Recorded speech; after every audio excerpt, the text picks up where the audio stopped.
Buenas tardes, hermanos. ¿Sí están felices? Lo digo porque es normal, yo sé, que luego están en la predicación. De hecho, al hermano Eder supongo que también le pasa. Y pues están así con la cara así de como con sueño, como que quiero estar aquí, no quiero estar aquí. Entonces eso a nosotros, bueno, creo yo, nos pone así como que estoy diciendo algo mal o ya los estoy durmiendo o algo así. Entonces traten de mantener la sonrisa casi siempre, de aquí hasta que acabe, o hasta que se vayan a dormir, mejor dicho, y ya así pues me ayudan, ¿no? Vamos a continuar estudiando el libro de Santiago. Les invito a abrir sus Biblias ahí. Santiago 1.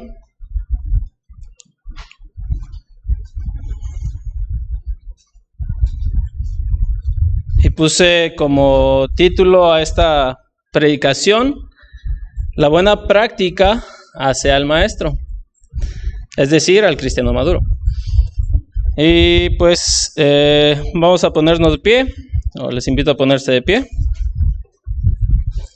Y en esta ocasión toca del versículo 19 al versículo 25. Yo leo y ustedes me siguen con su vista. Dice así: por esto, mis amados hermanos, todo hombre sea pronto para oír, tardo para hablar, tardo para airarse. Porque la ira del hombre no obra la justicia de Dios. Por lo cual, desechando toda inmundicia y abundancia de malicia, recibid con mansedumbre la palabra implantada, la cual puede salvar vuestras almas. Pero sed hacedores de la palabra, y no tan solamente oidores, engañándoos a vosotros mismos.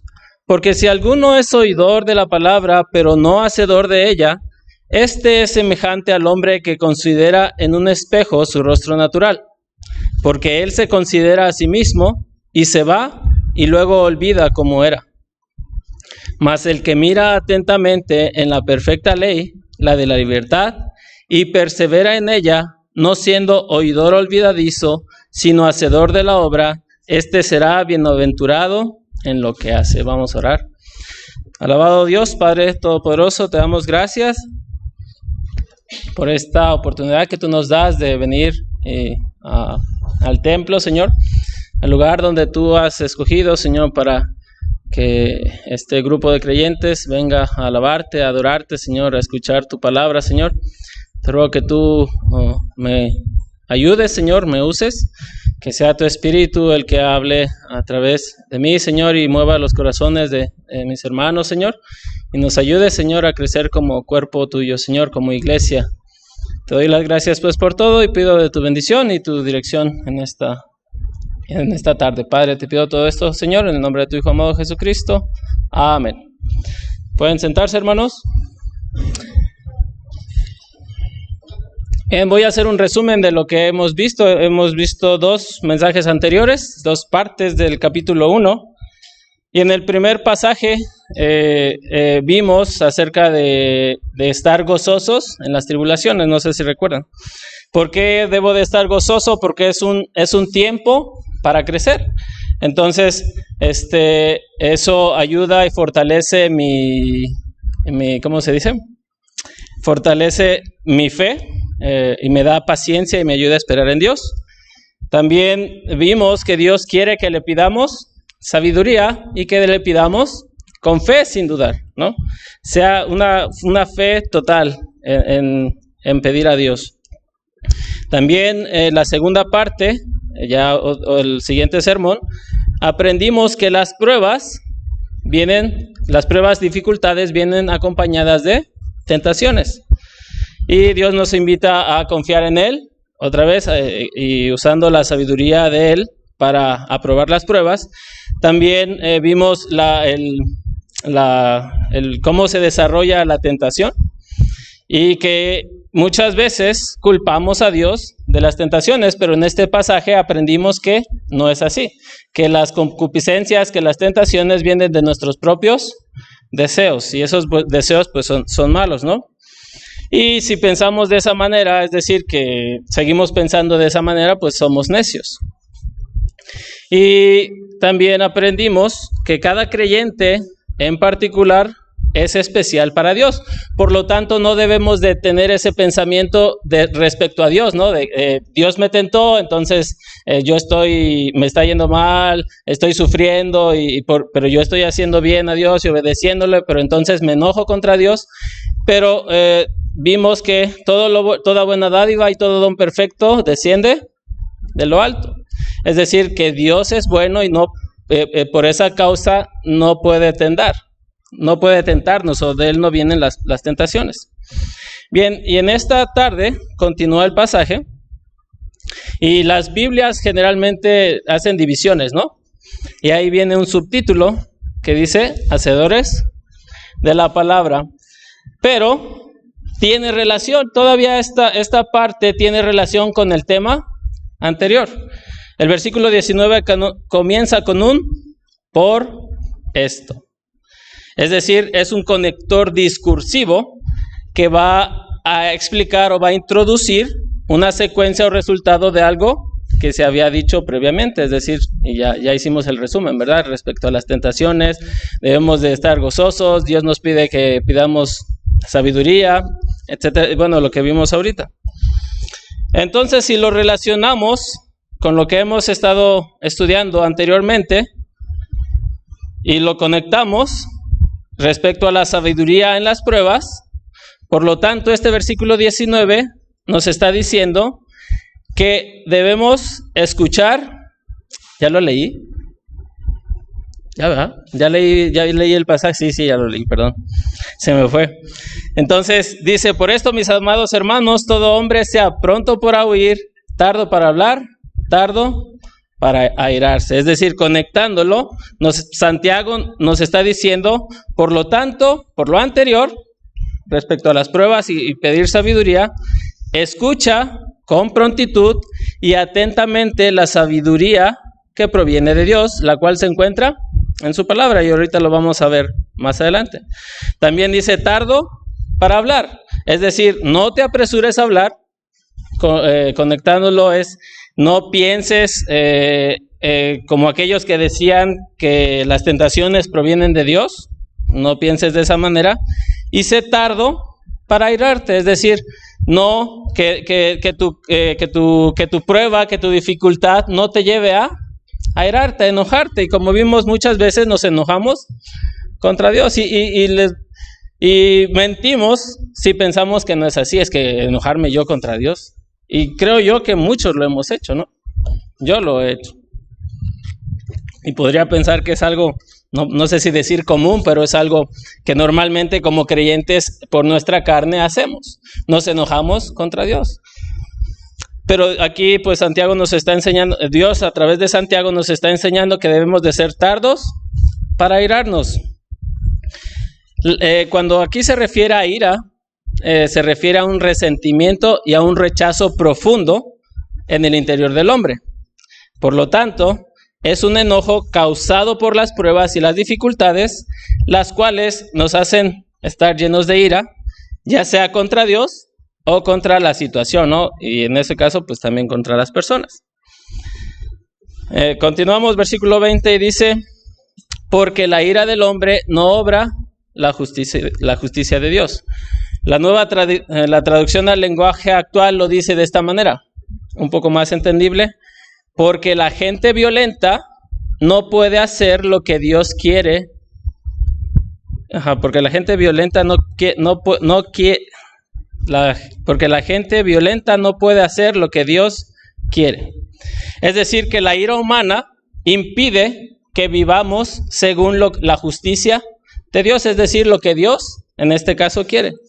Un ejemplo podría ser que estamos pasando por una prueba o situación difícil, tenemos un problema, a lo mejor tenemos un problema con un compañero de trabajo, pero no buscamos a Dios, no le pedimos sabiduría, y en nuestra ira nos enojamos contra Dios, y esa ira que tenemos nos hace actuar de una manera que no está bien, que no agrada a Dios. Por lo tanto, no vamos a conseguir nada bueno espiritualmente, es decir, no, la justicia de Dios no se va a ver manifestada en esa prueba o en esa situación. Entonces a eso se refiere porque la ira del hombre no obra la justicia de Dios. Versículo 21 dice, por lo cual, desechando toda inmundicia y abundancia de malicia, recibid con mansedumbre la palabra implantada, la cual puede salvar vuestras almas. Entonces, dice, en consecuencia de lo que dice el versículo 19, de haber estado presto para oír la palabra de Dios, de ser lento para hablar y de no enojarte o de no airarte, nos invita a desecharnos de la inmundicia y la abundancia de malicia. Cuando se refiere a inmundicia, tiene que ver con deseos inmorales, con impureza moral. También la palabra desecharse tiene que ver así, o despojarse, tiene que ver con, así como la acción de cuando nos quitamos la ropa sucia. Entonces eso nos está diciendo, deséchalo, así como uno se quita la ropa sucia de esa manera, desecha todo aquello, impureza moral que haya en tu vida, ¿no? O malicia se refiere a deseos o intenciones malignas. Y todo eso pues nos invita aquí Santiago a desecharlos, a hacerlos a un lado, ¿no? Y recibe con mansedumbre la palabra implantada. Y entonces también en este versículo podemos ver la importancia de despojarnos de todo pecado, de toda maldad, antes de recibir la palabra de Dios. Bien, entonces es lo que vemos en estos pequeños versículos, pero después continúa un pasaje un poquito más largo, y lo voy a leer en otra traducción, la Nueva Traducción Viviente, del versículo 22 al versículo 25. Y me fui rápido en los versículos anteriores porque quiero profundizar en este pasaje, del 22 al 25. Entonces dice así: no solo escuchen la palabra de Dios, tienen que ponerla en práctica. De lo contrario, solamente se engañan a sí mismos, pues si escuchas la palabra, pero no la obedeces, sería como ver tu cara en un espejo. Te ves a ti mismo, luego te alejas y te olvidas cómo eres. Pero si miras atentamente en la ley perfecta que te hace libre y la pones en práctica y no olvidas lo que escuchaste, entonces Dios te bendecirá por tu obediencia. Entonces, si recordamos en el versículo 19, como decía, por esto, mis amados hermanos, todo hombre sea pronto para oír. Y ahorita nos está diciendo, pero sed hacedores de la palabra y no tan solamente oidores. Entonces, primero nos dice que seamos oidores, que estemos atentos para oír, pero después nos expande un poco más la idea y dice que el oír implica llevar a la práctica, es decir, aplicar lo que has leído en la Biblia o aplicar la palabra de Dios. Entonces aquí observamos también en este versículo, en el 22, observamos un verbo imperativo. Y un verbo imperativo es un mandamiento. Y cuando leemos la Biblia, esos son los verbos imperativos, son en los cuales debemos de poner atención, porque esos son los mandamientos. Entonces, estos son tips como para ayudarles, ¿no?, en su lectura de la palabra. Entonces, cuando vemos un verbo imperativo, ese es un mandamiento.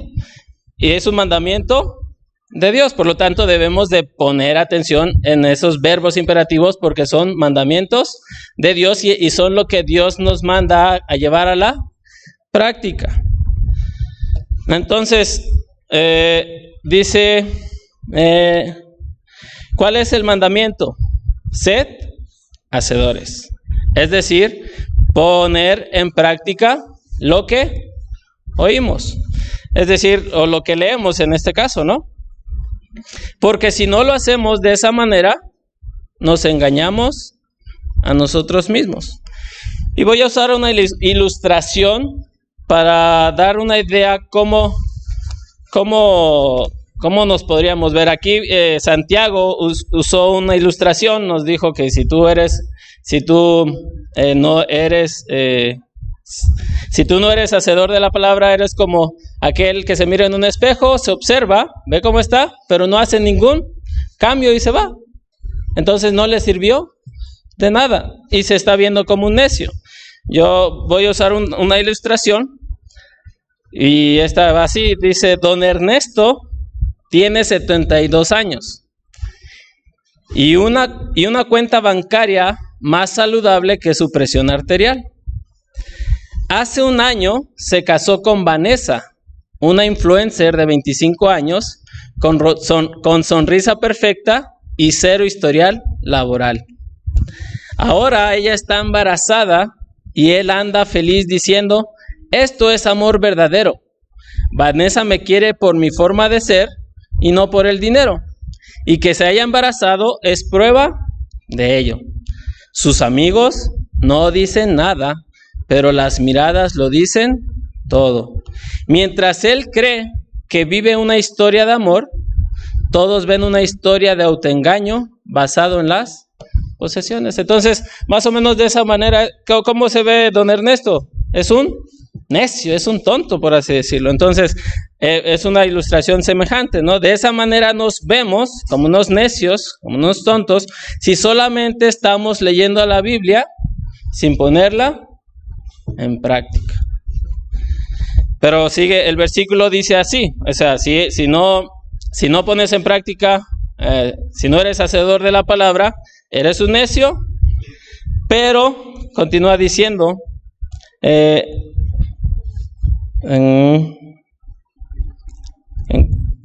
en el 25, mas el que mira atentamente en la perfecta ley, la de la libertad, y persevera en ella, no siendo oidor olvidadizo, sino hacedor de la obra, este será bienaventurado en lo que hace. Por el contrario, aquel que mira atentamente en la perfecta ley, es decir, que pone en práctica la palabra de Dios y lo que está leyendo en ella, recibirá bendición por parte de Dios por haber obedecido su palabra. Y este es el mensaje. Es muy claro y es muy sencillo. El mandato es: debemos de ser hacedores. ¿Está claro? ¿Es muy sencillo? Sí. Pero me gustaría ampliarlo un poquito más. Como ustedes saben, pues yo doy clases de música, ¿no? Entonces, luego les digo a mis alumnos, toco el piano, ¿no? Y toco el piano. Y cuando les doy clase a los alumnos, les digo que tengan, no solamente practiquen. Pues les digo que practiquen, depende del nivel. Les digo que practiquen 1 hora o depende de la edad, media hora, etcétera. Pero les digo que no sea una práctica así, pum, mira, me puso escalas, do, re, mi, fa, sol, no, sino que lo hagan de una manera consciente. Y les digo ¿cómo se dice? El dicho, ¿no? La práctica hace al maestro, pero yo les digo, la buena práctica hace al maestro o al pianista en este caso.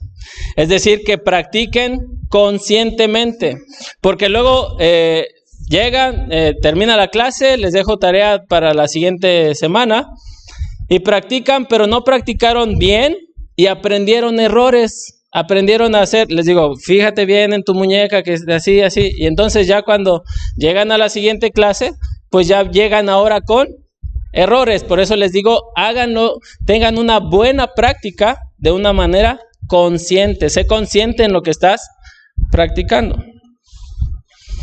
Bien, y entonces ahora la idea de ser hacedores la vamos a ampliar un poquito más. Esto lo vimos en la clase de exégesis exégesis y predicación expositiva. Aprendimos que lo más importante o el fin que debe tener un mensaje de un expositor o de un predicador es la aplicación. Es decir, que lleguemos a un punto con el fin de que sea aplicable, o lo que aprendimos en lo que estamos predicando, que sea aplicable en la vida de los creyentes. Es decir, la práctica, ¿no? Que el mensaje o la enseñanza que vamos a dar sea clara y que sea aplicable en la vida de los creyentes, como ya lo había dicho. De la misma manera que un predicador, que alguien que enseña, como creyentes tenemos la responsabilidad de estudiar la Biblia con la finalidad de entenderla bien, para que lo que aprendimos lo apliquemos de la manera correcta, vamos a decirlo así. Por ejemplo, aprendimos ahora que debemos de ser hacedores de la palabra. Pero ¿cómo vamos a ser hacedores de la palabra si en algunas ocasiones no entendemos lo que estamos leyendo en la Biblia? Esto ya lo he dicho antes. La Biblia no es un libro mágico. A veces creo que tenemos esa idea, ¿no? Que en donde leemos, ya hice mi lectura y ya Dios me va a bendecir, ¿no? Ya tengo conocimientos divinos, ya no entendí nada, pero pues ya Dios va a bendecir, o el Espíritu Santo me va a iluminar. O a veces pensamos, ya leí la porción del día, los que están leyendo la Biblia en un año, no sé, creo son 3 o 4 capítulos por día de diferentes libros, bueno, según lo que estén leyendo, ¿cómo se dice? El plan, según el plan, pero no entendieron nada. La finalidad de la palabra de Dios es que entendamos y que la apliquemos. Si el Espíritu Santo, y como les decía, el Espíritu Santo nos ilumina, y a veces pensamos, no, la palabra de Dios dice que el Espíritu Santo me abre la mente y me ilumina y me hace entender la palabra de Dios, lo dice en Corintios, ¿no? Que los incrédulos no pueden entender su palabra. Pero a veces nos confiamos en eso y pues ya leí y pues se lo dejo al Espíritu para que me abra la mente y pueda entender lo que leí, ¿no? A veces pensamos de esa manera. También podemos ver que es muy fácil sacar un mensaje positivo o motivacional usando la Biblia. Y algunos predicadores hacen eso. De hecho, una vez me llegó un video, un reel, donde Shakira había ganado un premio, no sé cuál, y comentó un pasaje. Ya ven que los pasan, cuando ganan el premio, los pasan a que expongan su discurso, a un breve discurso. Bueno, pues ella dijo un discurso y dijo, como 1 Corintios 13 dice, de nada sirve hacer todo lo que me gusta si no tengo amor, y todos bien emocionados, ¿no? Entonces, es muy fácil sacar un mensaje positivo o un mensaje motivacional usando la Biblia. Pero lo importante de leer la Biblia es haber entendido lo que Dios quiso decir. Es decir, la Biblia contiene la palabra de Dios. Y el mensaje es el mensaje de Dios. Y entonces, supongamos, estamos estudiando Romanos. ¿Qué es lo que quiso Dios decir en Romanos? O en otros pasajes, ¿no? Eso es lo importante. ¿Qué es lo que Dios quiso decir? Y no lo que yo creo que Dios quiso dar a entender. Y entonces, para eso, es necesario estudiarla o saber estudiarla correctamente. Vamos a ver muy brevemente, espero, algunas herramientas básicas para tener una buena interpretación y un buen estudio de la palabra de Dios. Y también vamos a ver algunos errores que normalmente tenemos, ¿no? Y que pues lo llevamos, como si eso es lo que, si nosotros entendemos mal el mensaje de Dios, entonces vamos a llevar a la práctica algo pues que nosotros entendimos, pero que no es lo que Dios quiso decir. Por ejemplo, el versículo 19 de este mismo pasaje de Santiago. Algo importante, bueno, se me olvidó. Una herramienta es el contexto. Debemos de tener en cuenta el contexto. Y ahora sí, versículo 19. Si tomamos solamente este pasaje, pues agarro. Por esto, mis amados hermanos, todo hombre sea pronto para oír, tardo para hablar, tardo para airarse. ¿Qué entendí? Les voy a decir lo que se me... Bueno, recuerdo hace mucho tiempo que eso se me vino a la mente, ¿no? Pues aquí está diciendo que cuando me den un consejo o cuando esté teniendo una plática, esté atento a lo que me esté diciendo. Sea pronto para oír. Que escuche, que no hable, que no interrumpa y que lo que esa persona me vaya a decir no me lleve a enojarme. Pero este versículo tiene un contexto. ¿Y cuál es el contexto? Las pruebas, la sabiduría. Y entonces ya estudiándolo bien, todo ese pasaje, ya vimos que Santiago les está diciendo. Y de hecho está por eso es importante estudiar el español. Dice, por esto. Y como dije, esa es una frase que está, como da una introducción. Por causa de lo que vimos anteriormente, ahora está ya, como decir, introduciendo algo que se vio anteriormente, ¿no? Como ya lo expliqué. Entonces, es necesario tomar en cuenta el contexto. También, un versículo que se saca fuera del contexto, Mateo 18:20, dice, donde están 2 o 3 reunidos en mi nombre, allí estoy yo en medio de ellos. Y ese versículo lo usamos ¿para qué? Para decir, no, pues Dios está con nosotros aunque solo haya 2 personas, recuerdo, ¿no? Cuando haya solamente 2 personas para adorar, lo usamos para cuando vamos a hacer una reunión y vamos a alabar a Dios. Entonces usamos este pasaje.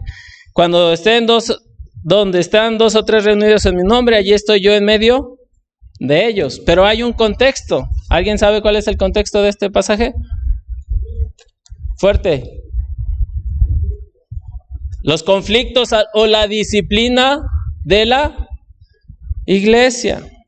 De hecho, por eso no sé, en el pasaje dice, ve y habla tú y haya testigos. Entonces, este pasaje lo usamos fuera del contexto y normalmente lo usamos para, pues decir, para cuando hay recuerdo que una vez fuimos a servir a una misión y habían llegado bien poquitos.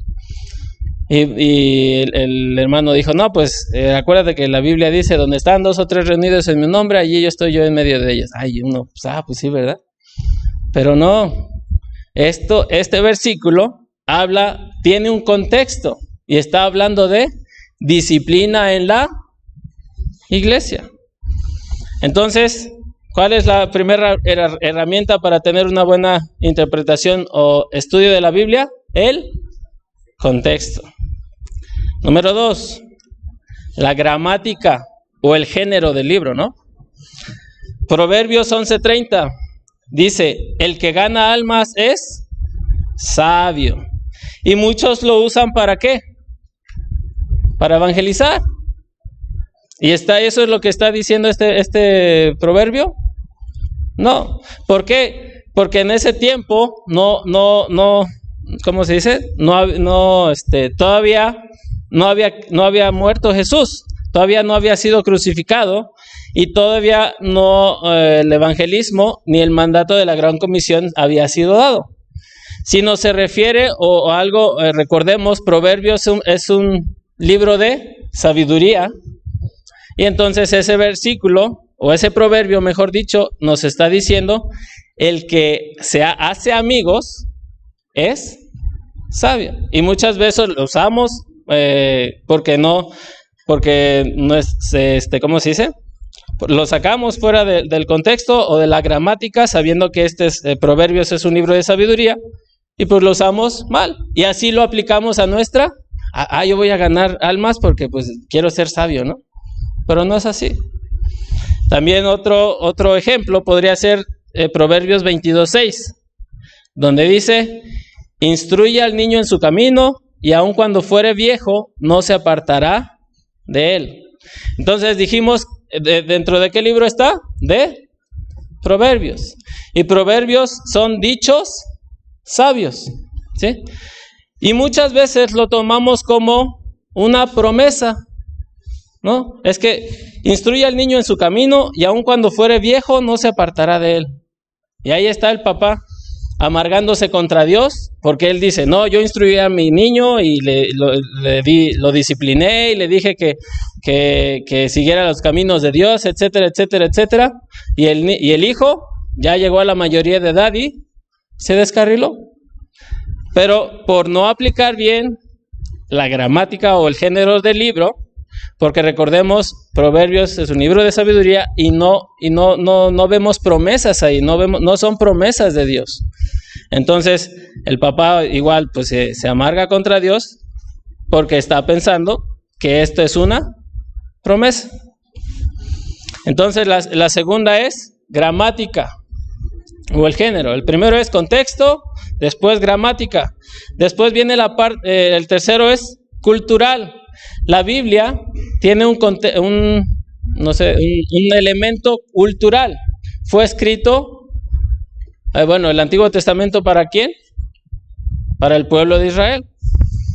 Jeremías 29:11 dice, porque yo sé los planes que tengo para vosotros, declara el Señor, planes de bienestar y no de calamidad, para daros un futuro y una esperanza. Bueno, está en otra traducción, pero sí lo han escuchado, ¿no? Yo sé los planes que tengo. Y entonces ahí Jeremías está hablando, esta promesa es para el pueblo de Israel, una cultura para la nación de Israel. Y entonces nosotros lo tomamos y lo aplicamos de una manera errónea y podemos pensar, como dice aquí, yo sé los planes que tengo de vosotros, planes de bienestar y no de calamidad. Entonces Dios me va a bendecir y a dar el trabajo que yo quiero. O podemos pensar, todo me va a salir bien porque Dios tiene buenos planes para mí. Pero no es así. Fue escrito por Jeremías a los judíos exiliados en Babilonia, los cuales estaban cautivos por causa del juicio de Dios. La aplicación correcta de este versículo sería, y eso sí es aplicable a nosotros, aunque pase por tiempos difíciles, Dios sigue siendo fiel y tiene un propósito mayor, aunque tome tiempo y no se vea ahora. Eso sí, es una buena aplicación de este versículo. Y es porque, recuerden la parte cultural, ¿no? Entonces, contexto, gramática o género y la cultural. Número 3, la parte histórica. Marcos 12:41. Y ahí vemos la historia de la viuda que echó 2 blancas en las ofrendas. ¿Sí recuerdan? Donde Jesús les muestra a sus discípulos y les dice que la viuda, que no tenía nada, solamente tenía 2 blancas, vamos a decirlo así, vamos a pasarlo para acá, 20 centavos, vamos a suponer. Fue todo lo que tenía y eso fue lo que echó la ofrenda. Una mala aplicación. Podemos pensar, Dios favorece automáticamente a las viudas y las cuales deben ser mantenidas, y el ejemplo de esta viuda me anima a darlo todo aunque no tenga nada. Eso no es lo que está diciendo ese pasaje. En la Biblia, las viudas representaban el grupo más vulnerable de la sociedad antigua. Y entonces cuando habla de viudas, pues habla de hecho es el Santiago al final habla de viudas también, las viudas y los huérfanos, que eran el grupo más vulnerable. Es decir, como no tenía al esposo y el hombre era el que sustentaba el hogar, pues si se moría el esposo, pues ya la viuda no podía trabajar y así, porque pues quien generaba principalmente para el hogar era él, el hombre. Entonces, históricamente, en la sociedad antigua, las viudas tenían esa posición, o era en ese grupo que estaba, no inferior, sino vulnerable, perdón. La aplicación correcta de este pasaje, del de la viuda, es que si estudiamos bien todo el pasaje o esa enseñanza, Jesús en realidad estaba criticando el sistema religioso injusto y la ofrenda de esta viuda es un ejemplo de que los líderes religiosos estaban explotando a este grupo vulnerable. Y entonces nosotros, pues al ver, como les digo, se pensaría que una mala interpretación, yo interpreto mal este pasaje y entonces yo pienso que debo de dar todo aunque no tenga nada. Y esta viuda es un ejemplo para ello, ¿no? Y entonces ese es el cuarto, la histórica. Entonces primero debemos de ver el contexto, gramática, el género del libro, después la cultural y el último, la histórica. Todos los 66 libros, sí son 66. Los 66 libros, todos los 66 fueron escritos en un lapso de 1500 años. Entonces, en 1500 años las costumbres van cambiando, ¿sí? Entonces, pues vemos probablemente ya en estos tiempos, pues las viudas ya no son un grupo vulnerable, ¿no? De hecho, reciben pensión y así, etcétera. De hecho, yo veo, no sé, ya no digo nada. Ya veo gente adulta, gente mayor, que tiene unos carros, pues buenos, ¿no? Y uno que es joven y pues no tiene ni trabajo y eso. Entonces, ahorita el grupo vulnerable son los jóvenes. No es cierto. Eso ya es mío. No, pero es broma. Entonces, recordemos, debemos de ver lo histórico. Ahorita en esta historia, en este tiempo, pues no es así. Las viudas, la mayoría, sí hay viudas que sí, pues sí hay, están pobres, pero en su mayoría no es así. También otra manera de tener un buen estudio de la Biblia o una buena lectura es cuando leemos la Biblia, debemos de tener cuidado con las ideas o los conceptos que ya tenemos predeterminados. Por ejemplo, Mateo 7:24 al 27. Es la historia, la ilustración de Jesús, del hombre insensato y del hombre prudente. La idea predeterminada que tenemos es de que debemos de fundar nuestra vida sobre la roca, y la roca es Cristo. Pero eso no es lo que dice el pasaje. El pasaje, de hecho, vamos a buscarlo. Mateo 7:24 al 27.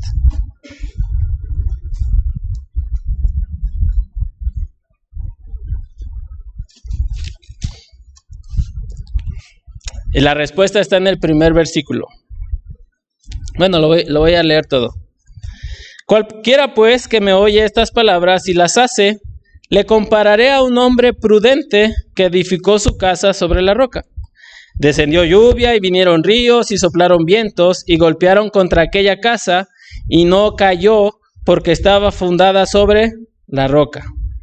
Pero cualquiera que me oye estas palabras y no las hace, le compararé a un hombre insensato que edificó su casa sobre la arena y descendió lluvia y vinieron ríos y soplaron vientos y dieron con ímpetu contra aquella casa y cayó y fue grande su ruina. Y cuando terminó Jesús estas palabras, la gente se admiraba de su doctrina porque les enseñaba como quien tiene autoridad y no como los escribas. Aquí en alguna parte mencionó que él era la roca. No. En otras ocasiones él decía que él era el pan de vida, o Él era la puerta principal, y otros ejemplos más. Pero en este pasaje, pues no está diciendo que Él es la roca. Primera de Corintios 10:4 dice que y la roca era Cristo. Pero en este pasaje no dice que la roca era Cristo. Entonces tenemos una idea predeterminada. Hasta un corito, ¿no? El hombre insensato su casa edificó sobre la roca, su casa edificó. Bueno, y nos dice que edificamos nuestra vida en Cristo, y está sacando, la idea viene de esta ilustración, pero eso no es lo que está enseñando este pasaje. Lo que Dios en realidad está diciendo, ¿cuál es la roca? ¿Alguien sabe? Que no sea Josías. Otra vez. Aquí el versículo 24. Cualquiera pues que me oye estas palabras y las hace. Entonces la obediencia es la roca. O lo que estamos viendo ahorita, ¿no? Que el que lo lleva a la práctica. Entonces es una idea predeterminada. Entonces esas ideas predeterminadas nos desvían del mensaje que estamos viendo, que estamos leyendo, y pues nos hacen tener una mala interpretación, y entonces no son buenas. Entonces cuando leemos la Biblia debemos de quitar esas ideas predeterminadas o conceptos que ya tenemos, ¿no? Que pues han sido por malas interpretaciones. Entonces recordemos las herramientas: contexto, gramática, cultura histórica. Y el último es pues desechar las ideas o conceptos predeterminados. Para finalizar, ¿cuál es el título de la predicación? Le puse un título. La buena práctica hace al maestro. Acuérdense a veces yo recuerdo que en el instituto, cuando me tocaba dar retos, usaba ejemplos así como para que se les quedara, ¿no? Porque a veces, oye, ¿te acuerdas del reto? Es como un devocional de 5 minutos. ¿Te acuerdas lo que enseñó fulanito? Y así yo ni me acuerdo, ¿no? Entonces a veces usaba yo como que chistes o ideas en las cuales se les quedara, y que de hecho algunos se acuerdan. José se acuerda de varios. De hecho hay algunos que se acuerdan se acuerdan de la enseñanza por esa frase, ¿no? O esos chistes, no sé. Y entonces recuerden, hermanos, la buena práctica hace al maestro. Y en este caso, el mandato que aprendimos en esta noche es hacer hacedores. Y entonces, para ser hacedores de la palabra, debemos de tener una buena práctica o un buen estudio de la palabra de Dios. Por lo tanto, la importancia de saber interpretar y estudiar las Escrituras, ya conectándolo con todo el capítulo y todo lo que hemos visto de Santiago 1, la importancia de saber interpretar y estudiar las Escrituras me va a ayudar y me va a dar sabiduría para responder correctamente en las pruebas. Recordemos, esta sabiduría, recuerden, en los primeros versículos, Dios nos dice, y si alguno tiene falta de sabiduría, pídala a Dios. ¿Y dónde podemos encontrar sabiduría divina? En su palabra. Y entonces, si tenemos una buena interpretación, un buen estudio de la palabra de Dios, vamos a llevar o a tener una buena práctica y vamos a ser buenos hacedores de su palabra, y eso nos va a ayudar en las situaciones difíciles, en las pruebas, en las dificultades que ya aprendimos que Dios permite y son para nuestro propio bien. Y ahora sí, para finalizar, recuerden, hermanos, El mandato de Dios es poner en práctica su palabra. ¿Y cómo voy a tener una buena práctica de su palabra? Con un buen estudio de su palabra. Vamos a orar. Señor, gracias te damos por este